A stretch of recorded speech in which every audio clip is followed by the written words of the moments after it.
People enter the transfer portal for a number of different reasons. I heard a lot of talk, hearing a lot of talk about this over the last week since the portal opened last Monday, right? So it's been a lot of talk about this, but here's what I want to break down for y'all. It's tough, but so what?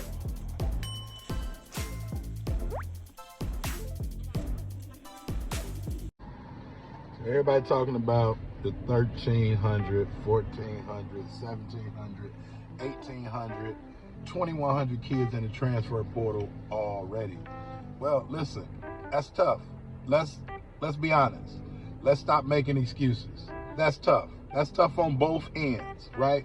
It's tough for the players because that meant that the players chose the wrong school. The players chose the wrong institution in the first place. Probably wasn't a good fit. So people enter the transfer portal for a number of different reasons. I heard a lot of talk, hearing a lot of talk about this over the last week since the portal opened last Monday, right? So it's been a lot of talk about this, but here's what I want to break down for y'all. It's tough, but so what? Here's what I mean.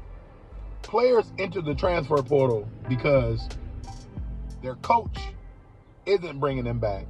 So the coach is saying, hey, we probably need to find you, something else. We moving in a different direction. Scholarships are year to year. There are no more 4-year scholarships. They're year to year. So if a player doesn't produce, doesn't perform the way that a coach expects them to, when they sign them to a scholarship, the coach has every right to say, hey, I'm not bringing you back. I fulfilled my year requirement to you, and you fulfill your year requirement to me. We're going different directions. Peace. Another reason why players enter the transfer portal is because they aren't happy or content with their situation. Now that's an A and a B. Before, players were entering the portal because they weren't content with their playing time. They weren't content with their role on the team.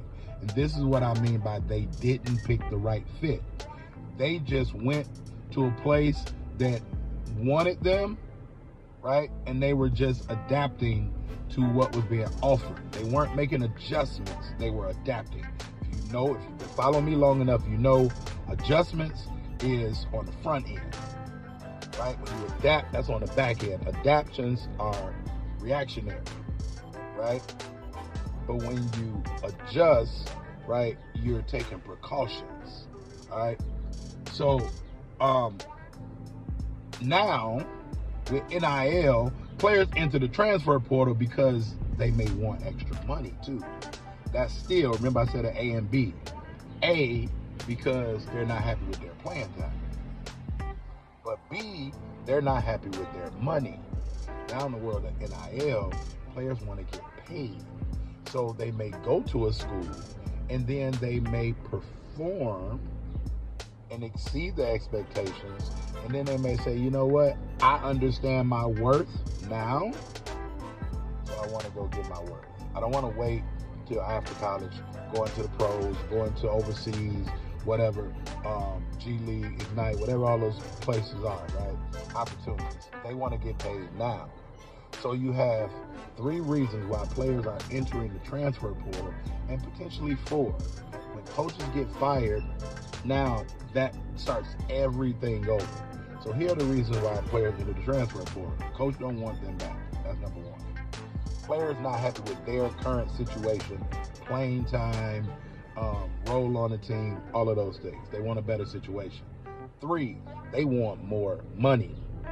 They want more money because they've exceeded the expectations. Now they want to get compensated for their worth. They understand their worth. The fourth reason, as we have 4 minutes now, the 4th reason is their coach gets fired, right? So now there's a displacement in leadership. So now that player may want to go with their new coach, right? Or that player may not want to stay with the incoming coach. University of Indiana University, all their players enter the transfer portal because they got a new coach. So this is just the way that college basketball is going now. But I say, so what? I say, so what? Now, I just talked to you about the player standpoint. Now, from a coach's standpoint, players are entering the transfer portal because you coaches ain't doing y'all job.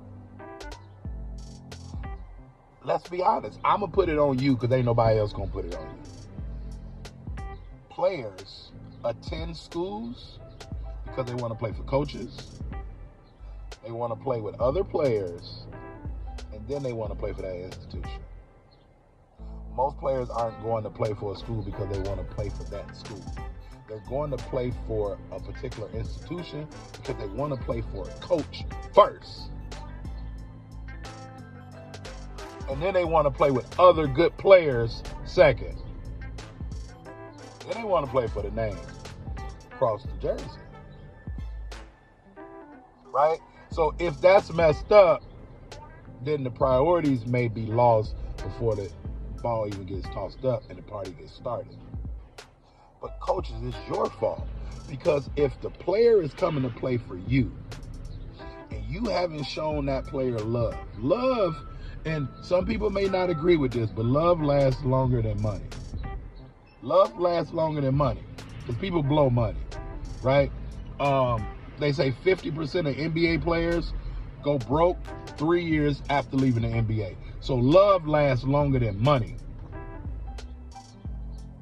Tom Izzo, and I'm dating this live, Tom Izzo just lost in the Elite 8 yesterday to Houston. Well, Tom Izzo, he basically had his same crop of kids returning because he loves them and he shows love. Sometimes our players don't need to hear that we love them. They need to feel that we love them. Some of you coaches, y'all not loving on these kids, and so everything is transactional. Look at the schools, and there are some schools that have hit the portal, and every year they do it well.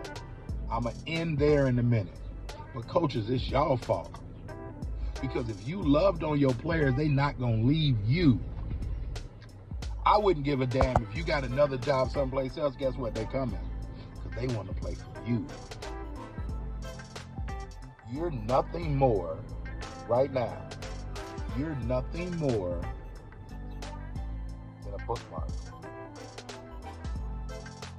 You're nothing more than a bookmark right now. And I don't mean to be disrespectful. But all that most coaches are doing now is you're holding a spot. Like you're almost like a seat filler. You're almost like a seat filler. You're just filling seats when your job is to be putting puzzles together. Your job is to be putting puzzles together, not filling seats. So because you fill seats, they get up and they leave at the intermission. Season is over, they leave you because most ain't felt the love.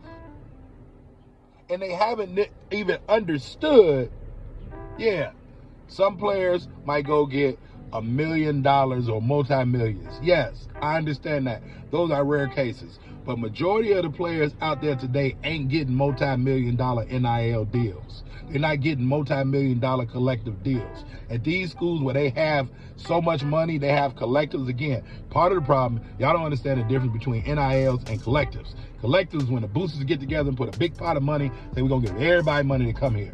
Most of those, like blue bloods, like high major D1s, they have these collectives. That's what Deion Sanders was trying to tell y'all when he was talking about Alabama football and all that, Nick Saban. I mean, like, they got collectives. My guys going out getting NILs. They're getting sponsorships. Name, image, and likeness. So, coach, if you're doing your job, then you should be able to help your players get some extra money, name, image, and likeness, but enough to know that you are in their corner and you'll be there forever with them in their corner. They're not going to leave that just for some money. Not if it's explained and understood. Let's do something big. So, my last point, everything is transactional. Everything is transactional in the world of basketball today. Basketball should be transformational. What can you instill in your players, coaches, that will transform and be transformational in the real world? To my parents, what can you do to make it transformational between your athlete and the coach and the institution? It's not just transactional. The reason why the transfer portal is so full now, because everything is transactional. You give me this, I'm going to give you that. But guess what? When the transactions stop, everybody run away. So you can say nobody wants to deal with it. You don't get the money that you get. You don't get the money that you deserve. I said transfer portal is full. So what? So what? There's lots of players in the transfer portal. I said this 4 years ago. It's players that enter the transfer portal that will never play basketball for college ever again. Because they left the situation because it was transactional. And they're trying to go someplace else that's transactional. And nobody wanted to do business with them. And most don't even represent themselves as a brand. So now people don't want to do business with them. It's still people stuck in the portal from 3-4 years ago. Still stuck in the portal. Then there's players that like get in the portal and get out. Like they understand that's the channel they have to go through. But to my coaches, again, y'all see Philly, y'all supposed to be puzzle pieces. You're putting the wrong pieces together. 20 at one school don't mean it's going to be 20 at your school. 20 in one league don't mean it's going to be 20 in your league. My coaches, let's do better. Let's not make it transactional. Let's make it transformational for everybody involved. And then maybe you can keep your job a little bit longer. You can have more wins. You have more success, and then you can really beat these people at their own game and allow for your athletes to get compensated in the process. But a lot of you all are only looking at stats. Y'all not looking at people.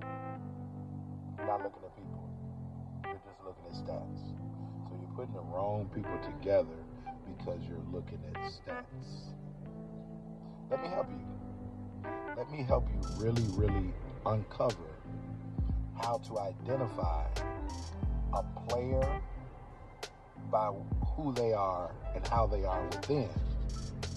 Because if you're the expert like me, I can look at a player in 10 to 15 seconds. I can look at a player in warm-ups and tell if that player is worth me now evaluating. Y'all a little bit, y'all should understand what I'm going to say. Parents may not know that's watching. Players may not know that's watching. But we know as coaches, there's 3 levels to this thing. There's scouting, there's evaluating, and there's recruiting. Right? We know it's 3 levels to this thing. We're not coming to the gym if a kid can't play. We've already evaluated that. Y'all need to do a better job at scouting. Y'all need to do a better job at scouting. Look deeper. And then do a better job at recruiting. Recruiting ain't just looking at points. That's why your turnover's so high. Let me help you. Let me help you put a plan together. Let me help you put a process together. Let me help you with a tool that can allow for you to be able to see how and who people are within, not just who they are on the court. And when you understand that, you'll be able to put the puzzle pieces together, and you won't have this whole transfer portal issue. Because now things will be transformational, which is what it's supposed to be, life and basketball. They're synergistic. So let me help you, right? I've helped plenty high schools, plenty colleges along the way. Let me help you. Let me help you. I've helped Tennessee State. I've helped Austin Career Academy. I've helped Rich Township. I've helped Johnson C. Smith coaches, North Carolina Central coaches, Chicago State coaches. Right, and I've helped coaches, Governor State coaches. I've helped coaches in multiple colleges and institutions understand a little better how they can make this thing more transformational and transactional. 2,100 kids in the transfer portal. So what? That's somebody else's problem. Let me help you get to the bottom of your problem. Specialist stage out with a little bit more longevity, right? Transfer portal hasn't hurt basketball. We've been transferring since the beginning of time. It's hurt basketball. People not fully committing, doing the work, research needed to balance transfer. Years ago, we had no idea who was transferring, who wasn't. Right? But they get you to focus on who you're focusing on. And at the end of the day, my athletes, go get your money. But just know, how much money they're giving you or the coach, they're getting much more than that. But go get your money. But understand that you're a brand, right? Coaches, go get your players. Win games. But understand you too are a brand. But as coaches, we're creating young men and young women through the game of basketball. We're not using young men or young women to further our personal career goals and endeavors. We help raise and mature and develop young men and young women. All of your career desires will eventually take place. Even if it's nothing more, your players coming back to you decades later. I've been doing this for 32 years now. To have a player come back to you decades later, say, Coach, thank you. Thank you for helping me, for shaping my life, for changing my life. Thank you, Coach. That's much different. Somebody that's just coming and sitting down with you for a few months to have a rendezvous. Players, you deserve better too. Parents, stop exploiting your kids. I'm the answer to fix the transfer portal for all you coaches and you kids. But let's do better. Holler at me if you want to get that work.